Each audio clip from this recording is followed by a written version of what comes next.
Debbie, can you hear me?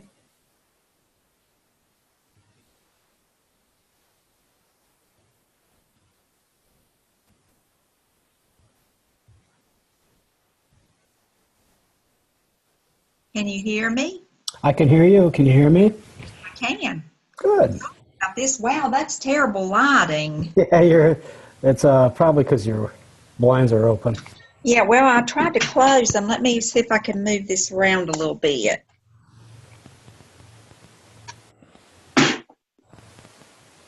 That's a little better. Oh, much better. Coming into view. Thank you for coming on today. I wasn't sure how many people might join us, so. I'm actually on vacation. We're at the Outer Banks Oh, for a family wedding tomorrow. And when we were piecing all this together a couple of weeks ago, I knew I was going to be out here, but I thought, I'll just make the time to get to oh it. my goodness. Yeah. Thank you so much for doing that.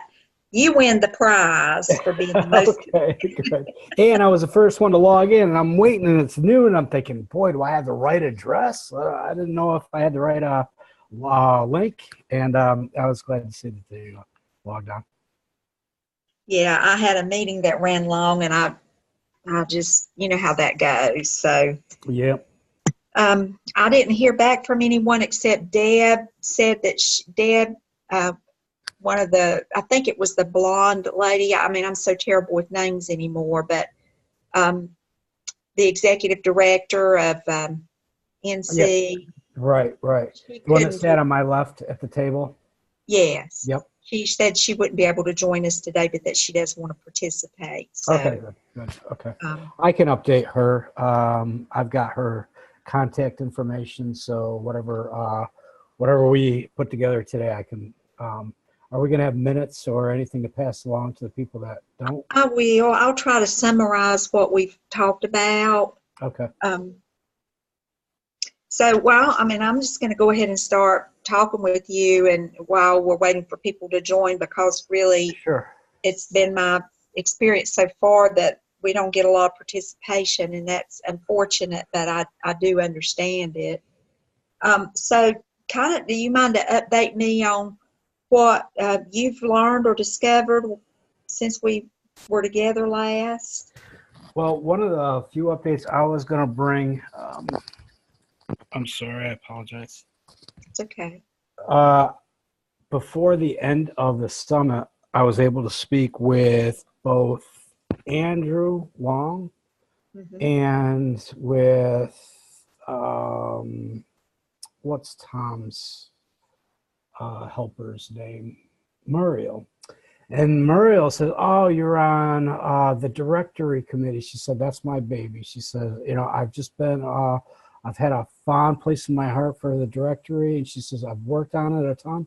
I said, "Can you get me the information that you've accumulated so that we can go ahead and start vetting some of the places that you got?"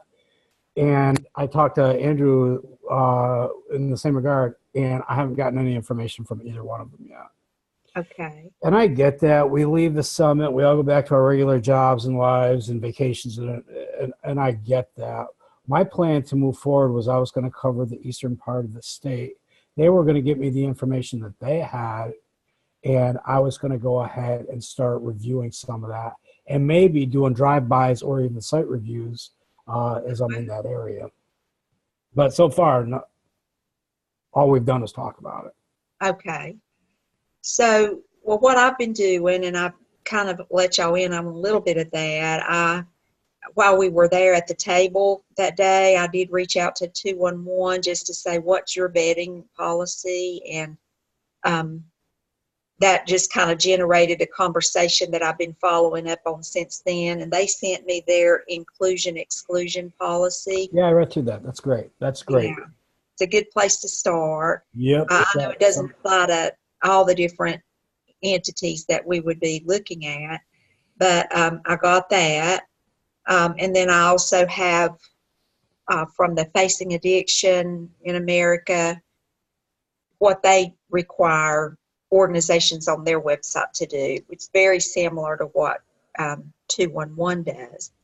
But you know what I got concerned about is so I've talked to Mariel since then about this. The 211 folks said, we want to talk to you more about what you're trying to do. So we called and I talked to them. And I talked to the people that run the database overall, and they're the people behind the scenes. And I said, that's just a statewide database? it is, Okay. NC211. And I said, so how many people does it take to keep your website, your resource directory updated? They have 7 paid staff. Yeah. And I said, so, I mean, I was going to ask them how many hours a week would you spend on it, but that just kind of blew me out of the water. It's like, wow, this is a big undertaking. It's going to be bigger than what any of us can do.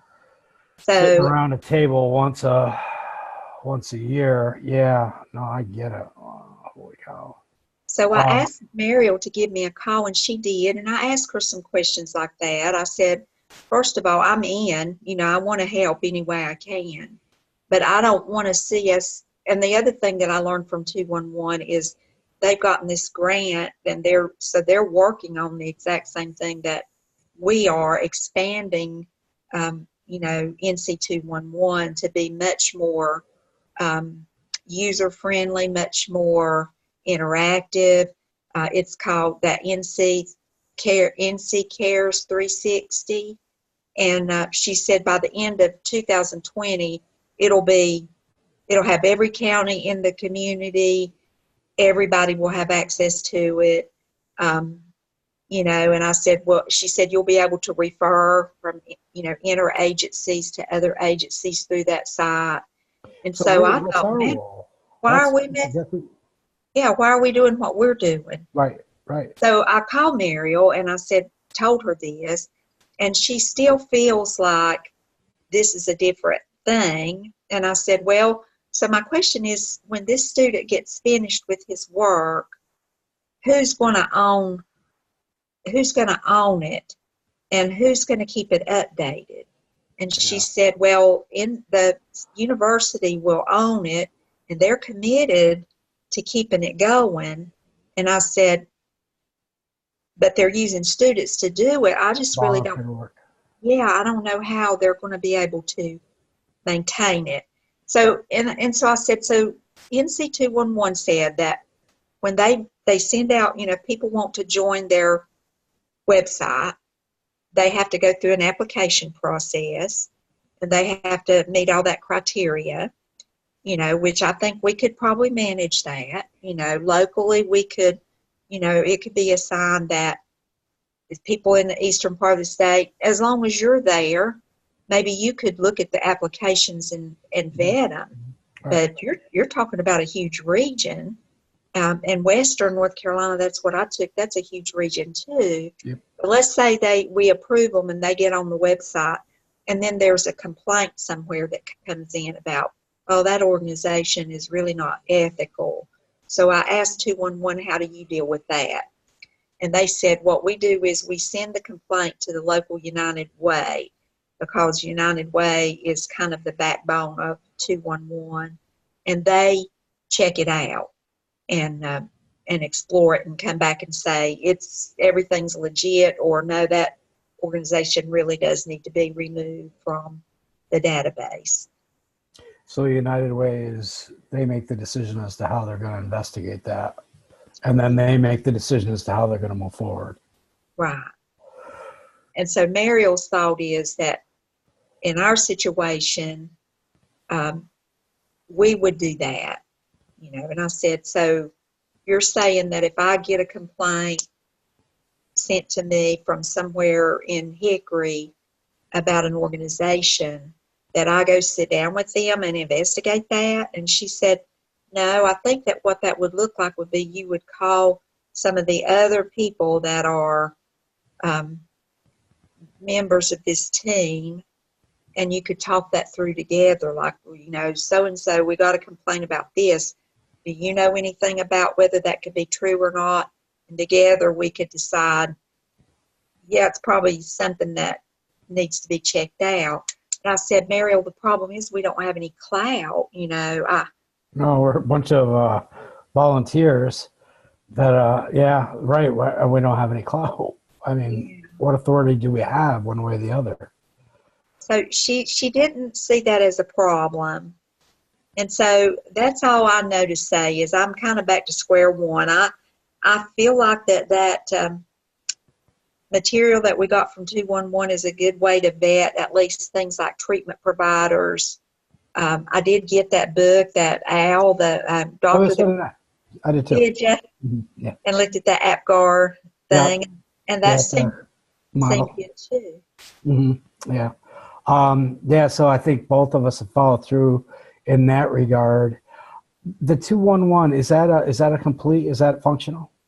Yes, it has been for a number of years, but they found that they needed more staff. So they only had one staff person back in the beginning.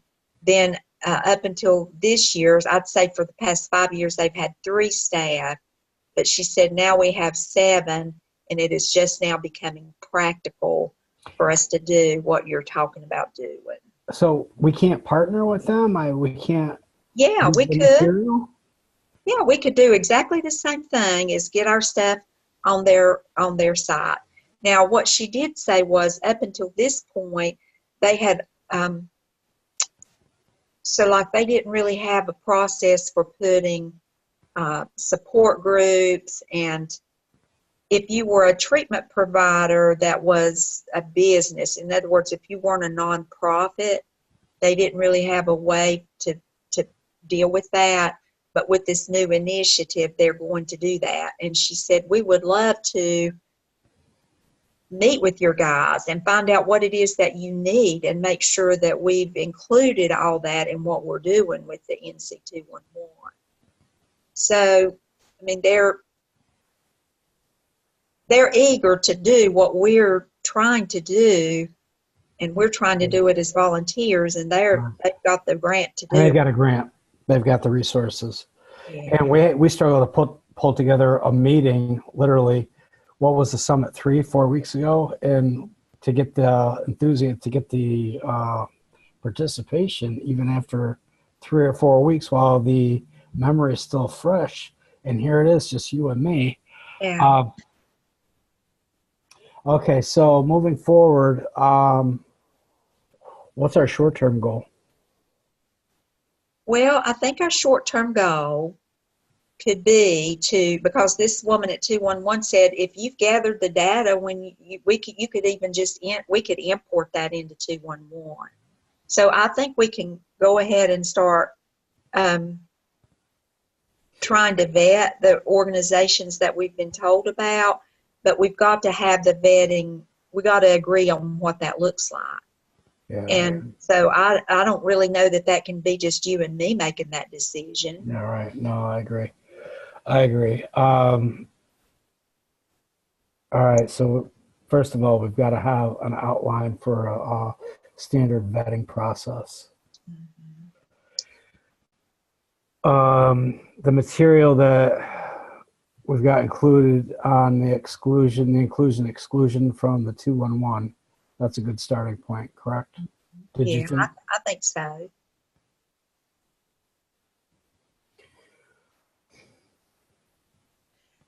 This is what I can do. I can take that inclusion exclusion and work on it a little bit to make it more applicable to treatment providers and see if there's any other entity on that list of resources that we got that would apply to. I don't mind to do that. But when it comes to how in the world do you vet recovery support? I mean, that's all over the map. I mean, how Or peer support services, yeah. or some of these community programs that struggle for funding and are really a lot of volunteer. Some of the things that we were used to seeing is kind of like a drop-in center, or that don't really offer professional service, but more like peer support services, which would be a great resource for somebody who's looking for that. But how do Right. we know if it meets our criteria? So maybe the best we can do, maybe our part in this can be, I think when people call in where they're looking for help, treatment providers would be a good chunk of the resources we would like to have on there, wouldn't they be? Yeah, start at the top. Start at the very top. Yeah. Treatment providers, right, right, and work our way down. Is that what you're thinking? Right. So we could tweak that list, and I can send it to you, and you give me your feedback on it too, and see what You you bet. think. And then we could suggest to Mariel, this is what we think would be a good vetting process for treatment providers. Would you want to send that out to the people that are already on the database, and see if they qualify based on these? And if they do, we've kind of got a good model to say, yep, this probably fits the bill for including any other new treatment providers that want to be added. Okay, no, that's fair. Okay, I'll reach out to Andrew Long again, Okay. and I know he's very enthusiastic, and I think he's heavily committed as well. As far as I think he's got a lot going on. Since the summit, we've connected on LinkedIn, and I see that he's involved in a lot of recovery activities. So I'll reach out to him and ask him to, when he can, to forward me the information for the area that he's got. And I'll do the same with Mariel and try to start to collect some of that. We might not have the vetting process down right now, but we'll start to get the information in. Okay. Just move the ball forward a little bit. Yeah, that I sounds feel good. like we need to do something. I do too, and I think that's doable. I know I can manage what I just told you I can do, and Sure. then I'll do what I can. Okay. All right. Do you want to schedule another meeting? Yes, I would like for us to schedule another meeting, and this meeting here is being recorded, so I'll send the link out from that to the other folks that weren't able to be in on this call, Good. and we'll see what they can do. So, yeah, let's schedule another meeting. Okay. I got my calendar right here. What month are we looking at? Well, how about this is the 1st of May. You want to try for the 1st of June? Yeah, sure. The first Thursday of June is actually a holiday. Okay. And it looks like the Friday after might be one of those gray holidays, like the 4th is on a Thursday. So a lot of people have that sliding summer holiday feeling into the 5th. So, Okay.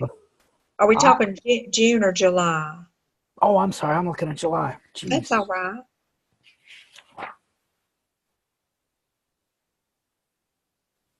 Yeah, the first Thursday of June is the 6th. That works for me if it That does works. for you. Sure. Yeah, is noon reasonable? It is. That works for me. If you're okay with that, and hopefully, most everybody takes a lunch, and so they could maybe spend a few minutes with us on the phone. Sure. And then I'll follow up with I'll hopefully have good stuff to report and Okay. some new material. Okay, that sounds good. So I'll send out to you kind of a revised version of this, and not just to you. I'll send it to the rest of the team so they can weigh in on it too. And sounds good. We'll see. All right. All right. Well, thank you so much, and enjoy your time. All right. Enjoy the rest of your time. Thanks, Debbie. I will see you again soon. Bye-bye. Okay. Bye-bye.